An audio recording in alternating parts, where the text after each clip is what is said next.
This portion of Lifestyles is sponsored by Gary Price, elder law attorney.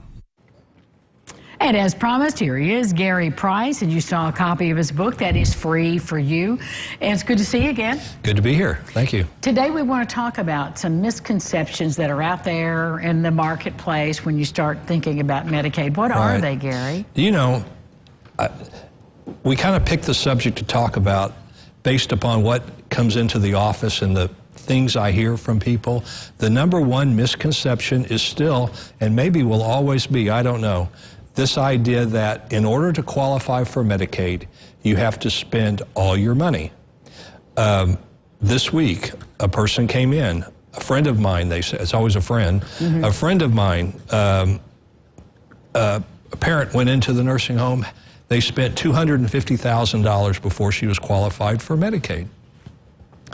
And so it's a misconception because it doesn't have to be that way. We can shelter the assets of a person, maybe not all, but substantially all, if not all.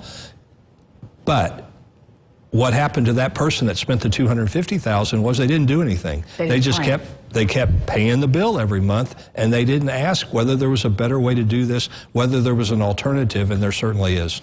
So how did that get loose in the common vernacular out there? Because it is a myth. I've heard it all of my life, that you're just going to lose everything, you know, have nothing left, or you're going to spend it all down. And even that language, what does spend down mean? You know, all of that is confusing to people. It is. And, you know, and what spend down is, it's different for different people, to be honest with you.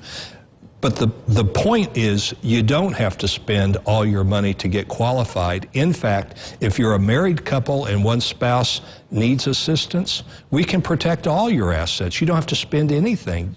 If you're a single person and you need assistance that Medicaid will pay for, we can't protect it all, but we can certainly protect substantially all your assets. And that's what people need to know in order to avoid falling into that misconception trap. So what kinds of documents are we talking about, Gary, that will protect all of your assets or most of your assets? Not necessarily any documents. Everybody needs a power of attorney. We've talked about that.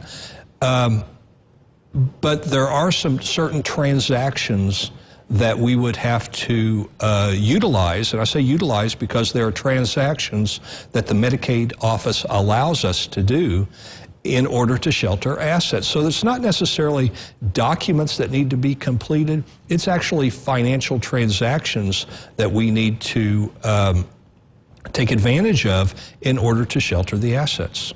All right, listen, here's a scenario. One member of the couple has to go to the nursing home or rehab for a period of time, and we don't know how long that period of time will be. What are the concerns there? Well, so you always want to be optimistic. And so 1 month, 2 months, and maybe you could make a decision. If you knew with certainty 1 month, nursing home, $7,500 or so, I'm willing to pay that. Or 2 months, I'm willing to pay that. But I've had so many of those that end up being 9 months, 10 months, 12 months. So I always encourage, there's really 2 points to be made there. I always encourage not to do the wait and go ahead and apply for Medicaid. The second point is this: all right, they're in the nursing home and now they get to go home. They probably need in-home care at that point, which can also be paid for by Medicaid, the Medicaid that we already got for them. Right. So let's go ahead and get on Medicaid so that what ends up happening, they come home and then the community spouse, the other spouse, who's often is the woman, you got to protect her, because now she's trying to help her husband if he falls and things like help him get out of bed and all that. Well, let's get help in there, and Medicaid can cover that as well. Great advice all the way around. Plan, give Gary a call, get a copy of this book. How do they do it? They call me at 812-479-8721. We'll send you the book, no charge. Thanks, Gary. Good Thank to see you. you. Good We'll to be be here. back with more Lifestyle. Stay with us. This portion of Lifestyles is sponsored by Gary Price, elder law attorney.